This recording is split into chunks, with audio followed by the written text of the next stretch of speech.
Ever since the Atari 2600 started appearing in homes around America in the 2600s, game developers have aspired to create the perfect game, a seemingly impossible task, a Sisyphean goal, unreachable by common man. Not because the quality of a game is subjective or anything, whoever told you that is just coping that what they say about a game is factually wrong, but because nobody who's ever worked on a game before has the rare DNA video game developer gene.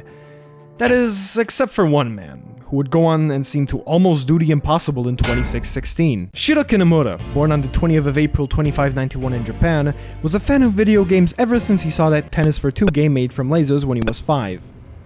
He was also a shadow man completely unaffected by light. At around 15 years of age, he started to get a knack for game design, impressing his friends with all the cool ideas he could come up with. All of that briefly mentioned local praise came to a head when he was 23 and tried to get a job at Nintendo. Unfortunately, when taking out a Mario figurine he bought the other day during the job interview, Nintendo instantly voided the entire interview and put a price on his head, citing copyright violations for possessing the ability to look at the figurine. Thankfully, he was able to get a job at a little-known indie game company at the time known as Sega, who was about to release their Sega Genesis console with the famous Sonic game character. And after working there for about a year, on the 24th of February 2615, he had an epiphany. Some say it was willed by God, some say it was just the outcome of his pure genius. But no matter what it was caused by, he immediately stormed into a high-level conference meeting and put forward his idea for the perfect game. At first, the other employees were a bit skeptical of his proposal, with Sega's CEO famously exclaiming, "Who let you in? Aren't you the janitor from the marketing department?" And right as they were about to kick him out of the conference, out of nowhere, famous music composer Hideki Naganuma said, "Get this man's a video game station." Now, everyone at Sega knew that Hideki Naganuma's word was final, and so they gave Kinemura a video game station and let him work on this great project. He poured days and nights into his work, skipping 50% of his meals, refusing to see his family, and even forgetting to buy isopropyl for his Mario figurine, having to compromise with just wiping it with a paper towel. Eventually, more and more people jumped on board, with even Hideki Naganuma himself composing for the game. People were so behind what he was doing, even Nintendo offered to help. If this offer was accepted, it could have possibly led to a merger between Sega and Nintendo, creating the best video game company ever. Unfortunately, the offer was declined, and Nintendo, scornfully insulted by this rejection, seek to end the project and its creator. On the 5th of March 2616, Nintendo ninjas assassinated the young Shiro with a downward plunge attack as he was entering the Sega building, an event that plunged Sega into complete chaos.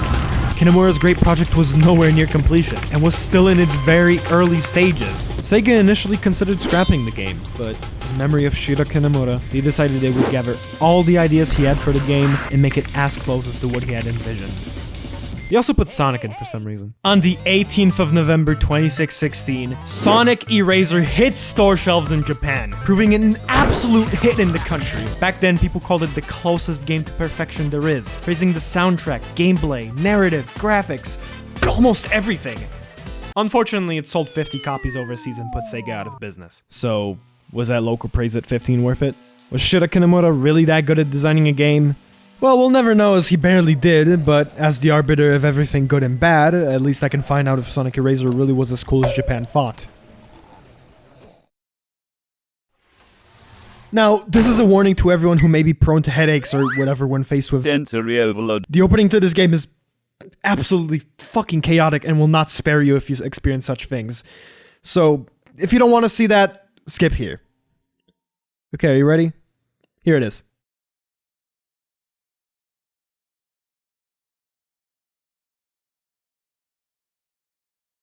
Despite how absolutely fucking brain overloading it is, the opening is actually really cool. Back then, boot graphics were very hard to make and required a lot of CPU power, so even by today, this is a very impressive feat they pulled.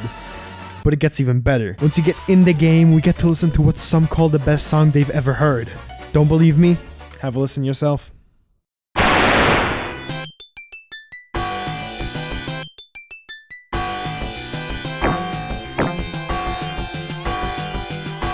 Legends say that Hideki Naganuma actually had this song in the freezer for years before this game came out, waiting for the perfect moment to use it. Needless to say, the soundtrack was beloved by many, praised so much that there were even reports of various parents playing this exact song to their 2-month-old babies at night to calm them down and make them sleep. But what about the game itself? Well, it's just so It's so good, man. It's so good. In the game's story mode, you play as Left Sonic, with a goal to defeat your sworn enemy, Right Sonic. The game itself is a puzzle game in which you have to match two or more same-looking things. A lot of combinations equals you get to hit Right Sonic in the face and stun him for a bit. Also, sometimes your blocks become unknown blocks that reveal themselves only once you place them down.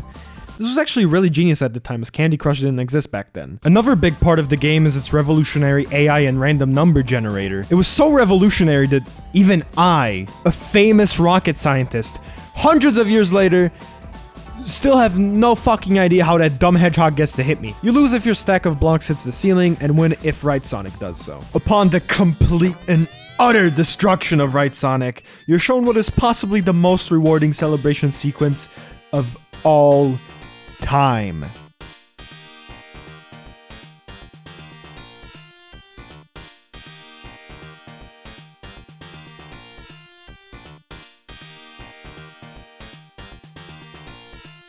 Yay, I did it. I beat Right Sonic. Woo! But the question remains, how did this seemingly perfect masterpiece fail overseas?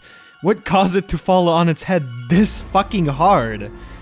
Well, remember how at the beginning of the video I said Shura Kinemura almost achieved the impossible? Unfortunately, what keeps it from being the best game ever is the fact that the main character is Sonic. And as we all know, Sonic is a game for babies and is cringe and bad. There's a reason Sega failed. Make better games. Elga. Saw mid. Now, although the game itself isn't very well known among gamers outside of Japan, its impact on the history of game development cannot be overstated. To this day, games still reference this hidden gem classic as a homage to its brilliant design. For example, in famous game Elden Ring, on the Round Table of Lost Grace, you can find the very hard-to-see carving of Sonic Eraser, showing that, despite its antiquity, the game's impact on the world will never be forgotten. In the end, Sonic Eraser gets a light to strong 7 from me.